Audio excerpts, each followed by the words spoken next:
लोकसभेच्या 543 जागांचा अचूक अंदाज नेटवर्क 18 चा मेगा एक्झिट पोल संध्याकाळी 6 वाजता 6 वाजल्यापासून तुम्ही न्यूज 18 लोकमतवर पाहणार आहात। या सर्वेमध्ये काय काय असणार आहे हे ग्राफिक्सच्या माध्यमातून जाणून घेऊयात।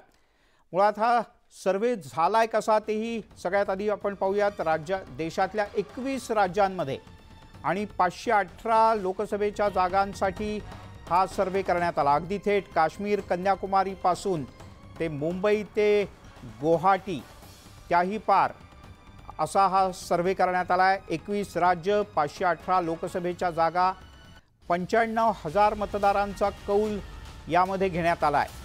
प्रत्यक्ष भेटण्यात आलं 95,000 मतदारांना आणि त्यांच्याकडनं जाणून घेण्यात आलं त्यांनी मत कोणाला दिलंय, त्यांचं मत कोणाला आहे, त्यांचं मन कोणाला आहे। आणि अखेर एक्झिट पोलच्या डाटाची गोळाबेरीज करून त्याची प्राथमिक माहिती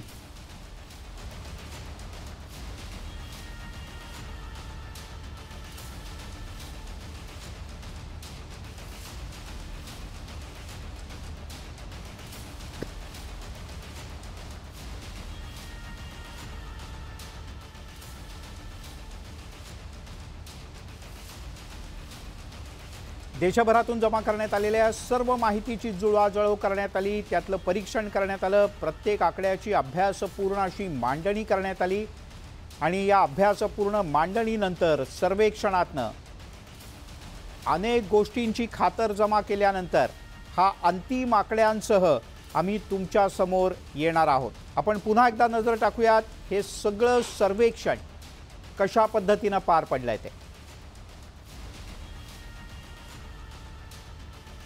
देशातल्या 21 राज्यांमध्ये हे सर्वेक्षण करण्यात आलं। देशातल्या 518 लोकसभेच्या जागांसाठी हे सर्वेक्षण करण्यात आलं। यात सगळ्यात छोट्या आणि सगळ्यात लहान अशा दोन्ही प्रकारच्या राज्यांचा समावेश आहे।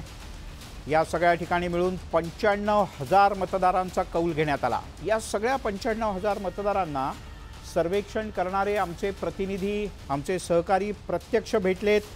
प्रत्यक्ष भेटून त्यांच्याकडनं काही प्रश्न काही माहिती विचारून घेतली आहे आणि त्या सगळ्या माहितीचा समावेश या एक्झिट पोलमध्ये करण्यात आला आहे। जी माहिती गोळा करण्यात आली ना त्याची बरेच दिवस छाननी सुरू होती। जो डाटा गोळा करण्यात आला तो सगळा सविस्तरपणे मांडण्यात आला। प्रत्येक प्रश्नाचं उत्तर त्यात त्या मतदाराला नेमकं काय म्हणायचं आहे, त्याच्या मनात काय आहे ते जाणून घेण्याचा आमच्या प्रतिनिधींनी केलेला प्रयत्न हे सगळं या एक्झिट पोलमध्ये आपल्याला पाहायला मिळणार आहे। आणि म्हणूनच नेटवर्क 18 चा हा दावा आहे की हा नुसता एक्झिट पोल नाहीये तर एक्झॅक्ट पोल आहे।